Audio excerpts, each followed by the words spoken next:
Atstūmimą mes išgyvenam įvairiose gyvenimo sferose ir tai yra rimta terapinė tema tiek pažinčių treninge, tiek poros terapijose, tiek asmeninio augimo sesijose, nes taip kaip mes tvarkomės su atstūmimu, labai priklauso nuo mūsų gebėjimas eiti į pažintis, gebėjimas tvarkytis santykiuose, gebėjimas būti profesinėj veikloj, arba kaip mes galim susirasti draugų, arba mūsų viešojo kalbėjimo patirtis labai priklauso nuo to, kaip mes tvarkomės su atstūmėjais.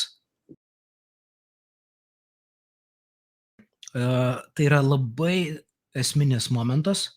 Čia yra vienas iš centrinių momentų suprasti, kad nepaisant kokie mes būsim, ar patys nuostabiausi, ar patys blogiausi, bus žmonių procentas, kurie mūsų nesirinks, bent kuriuo atveju, nesvarbu kokie būsim. Kai kurie pasirinks mus patogius, o dalis paprasčiausiai mylės mus tokiais, kokiais esam. Ir bėda yra tame, kad mes pataikaujam savo žmonėm, visai aplinkai, tam, kad kuo daugiau mus pasirinktų. Ir kai mes tampame to vergais, mes norim, kad visi rinktųsi mus. Ir tas rinkimasis toksai, užsidėti agendą, kad visi mane pripažintų, kad visiems aš būčiau patinkantis, jinai tampa vergystės agenda publikai, žmonėm, ir ta agenda turi persiformuoti į tokį dalyką. Dalis žmonių manęs nemėgs ir man skaudės, kada nemėgs. Kitas dalykas, jeigu jūs bandysite tarnauti tam, kad, pavyzdžiui, jūs patinkai daliai žmonių ir jūs labai kaifuosit nuo to. Jūs grįsite savo pasitikėjimą savim ir savo savivertę kitų žmonių patikimu ir jums bus labai labai malonu, kai jūs priims. Jums bus žiauriai nemalonu ir negera, kai jūsų nepriims. Todėl teks atlikti ir tam tikrą terapinį darbą ir baigti savo savivertę, rišti prie kitų žmonių jūsų pasirinkimo ar nepasirinkimo. Ledinė širdis. Mes galim visiškai uždaryti savo širdį, tipo pofik. Ir su pofik lygtai ir lengviau gyventi, bet turėkit omeny, kad uždarius širdį, tada ir artimų žmonių meilė neteisimus, lygiai taip pat artimų žmonių nepritarimas, kai kurių momentų mūsų nepasirinkimas, tada neskaudės. Todėl tas visiškai širdies uždarimas ir tampam visiškai šaltų ir man nesvarbu dėl kitų. Nes dėl kai kurių žmonių, artimų žmonių, kurie yra labiau patikimi, yra labai svarbu atidaryti tą širdį ir kartais praeis skausmas. Tai tą reikia turėti omeny.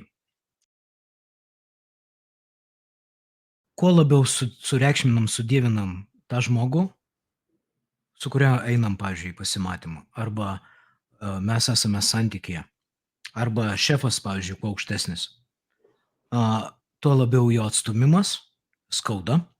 Ir viena iš technikų yra pamatyti realiai tą žmogų, pamatyti jo iliuzijas, pamatyti jo traumas, pamatyti jo bjaurų pasaulio teisimą, pamatyti jo puikybę.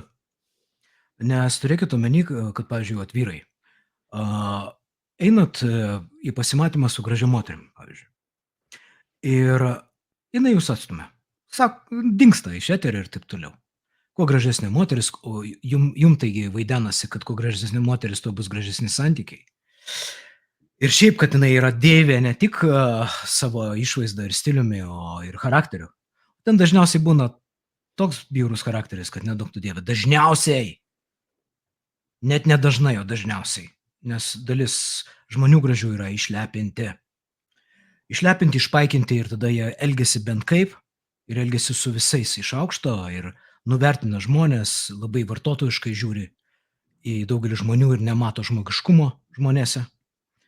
Todėl, kai labai skauda, ką galima daryti?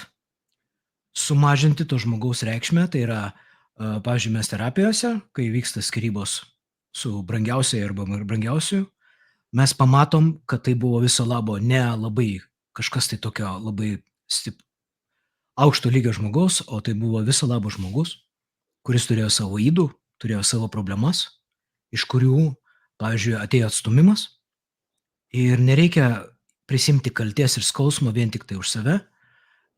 Dažnai mūsų nepasirenka tik dėl to, kad, mes neskirti. Mūsų nepasirenka. Ir ačiū Dievui. Daugeliu atveju ačiū Dievui.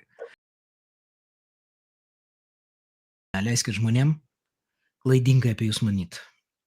Nes kas nori, tas iš karto susidaro blogą įspūdį. Nes greičiausiai tai yra žmogaus moto gyvenimo. Ir jisai per teisimą, per atstūmimą kelia savo uodegą. Ir jūs čia ne prie ko. Jūs galit tiesiog, vaikščiot aukštielninkai ir nieko jūs nepadėsit visai tai situacijai, todėl nesistengkit. Mes dabar nekalbam apie toksinės gėdas ir kaltes, kurias reikia terapint. Nes būna labai skauda per vaikystės traumas, kur reikalingos terapijos. Mes dabar kalbam apie tai, kad dėja prie atstūmimo reikia pratintis ir išjautinėt.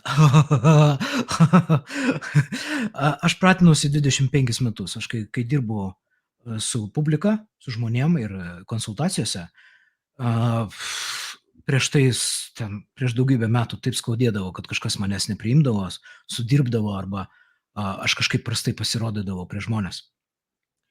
Ir ligšioliai aš kažkam, porai procentų žmonių žiauriai nepatinku. Ir aš pamačiau tokį dalyką, aš kai vis leisdavau sau priprasti, nebėgti nuo to skausmo, atstūmimo, o priprasti prie jo. Susitaikyti su tuo, kad daliai žmonių aš būsiu nepriimtinas, aš būsiu lievas, kažkoks keistas, nusišnekantis, prastas vedlys.